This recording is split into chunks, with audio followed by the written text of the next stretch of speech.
It's time to start thinking about iDTX 2024, or rather, if there will be an iDTX 2024. I need your help. So this video is going to be a little bit of a different one. There's really nothing going on the screen, so if you just want to leave this playing, listen in, and then chime in the comments afterwards, please feel free.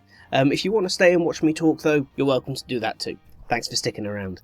For the last 3 years, as you probably know, I and the channel have run the iDTX, or Instructional Design Tips Exchange virtual conference.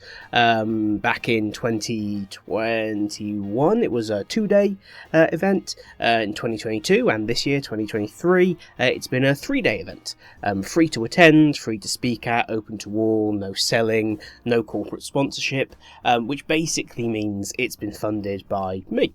And of course by our kind Patreon members, although I'll be completely honest with you, the vast bulk of the funding for the event has always come from me. Our Patreon members, whilst very loyal and have a huge impact on my ability to do the conference and the channel, it's certainly not going to make any money anytime soon, and that's not the idea, in all fairness. However, the situation has kind of evolved to the point where enough people are now attending that it is cost prohibitive to run the event as is in 2024. By as is, I mean a virtual conference on a proper kind of virtual conference platform with upwards of 1,000 people registering for tickets, upwards of 600 people showing up at peak times, and allowing anyone to attend for free, speak for free, have no sponsors. So this event was always supposed to be about fostering community, sharing ideas, sharing experiences, and getting away from the model where you had to pay to speak, because speaking's a huge opportunity to further your career and challenge yourself, but also as an attendee to make sure you're not just going to get a sales pitch thrown at you repeatedly over several days. So I kind of want your input as to what you, the audience, the attendees, the speakers, would like from the future of iDTX. In my mind, I've got a few possible ways forward. The first one is that we say, hey, the last 3 years have been fantastic and everyone's got loads out of them. The recordings will always be on YouTube to go and check out. Let's call it a day. No more iDTX conference style events. Option 1. Another option might be that we adopt a paid ticket model. So rather than it being free to attend, it's, let's say £15, £20, £25 to attend. £25 would be $30, $32 if you're in the US, which I know a large part of the audience are.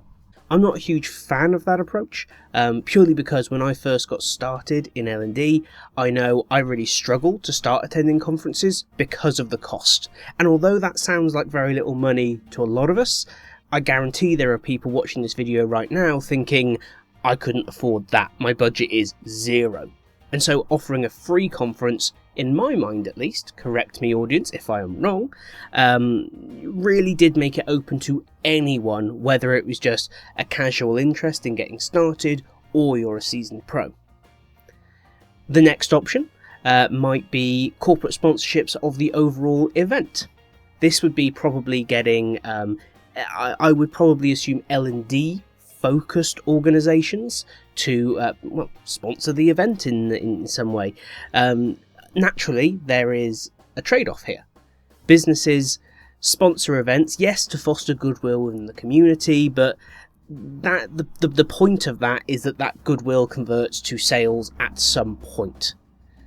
Now, I wouldn't want to go to the point where there were actual sales pitches at iDTX events, but realistically, there would need to be some kind of value for those organisations to be willing to sponsor an event like this. Now, being a virtual event, there's no exhibition hall, there's no kind of face-to-face merch giving away, and so that tends to lead towards, speaking slots given, or a virtual exhibition or ads. I should say I'm not inherently against any of those. I just don't know how you, the audience, would feel about that, given the kind of historic setup of iDTX, where it has been kind of no selling, no ads, no sponsors. The fourth option is that we opt for a kind of paid speaker model, where basically we have a certain number of slots that are still free, but other speaking slots that are paid for. Models that I've seen work elsewhere include, for instance, shorter speaking slots are free, let's say 15-20 minutes, 45 minutes and 1 hour speaking slots are paid for. Or we have X many hours across the 3 days or 2 days or whatever the conference would be that year of free time, and the rest is paid.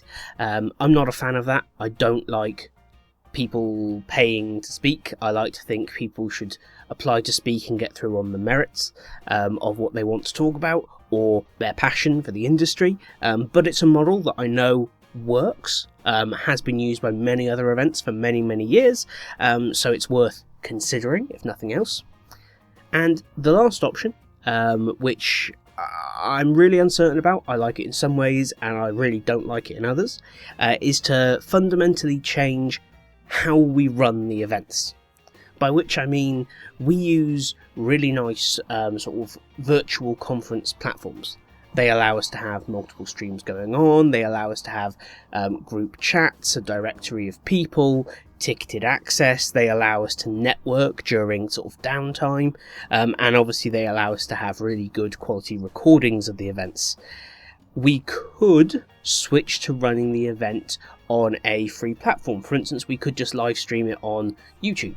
Obviously, that greatly reduces the cost of running the event. Then rather than kind of platform and tech costs, it really is just my time, which isn't free, but is significantly less than my time plus the platform. But it does take away some of that functionality that I know, based on the feedback we received for the last couple of years, people do like. People like the networking areas, the roundtable space, the discussion options, and the different kind of chats that are available, as well as just being able to find people, sort of search them, find them in the directory, get in touch with them after the event. So those are my kind of 5 possible ideas for how we could keep, or not keep, iDTX going. But as I said at the start, I'm really interested in what you want. Whether you've attended the previous years, just watched the recordings, or this is the first you're hearing of it, which of those options do you think would be best moving forwards? Let me know down in the comments, and hey, if you've got a different idea, let me know that too.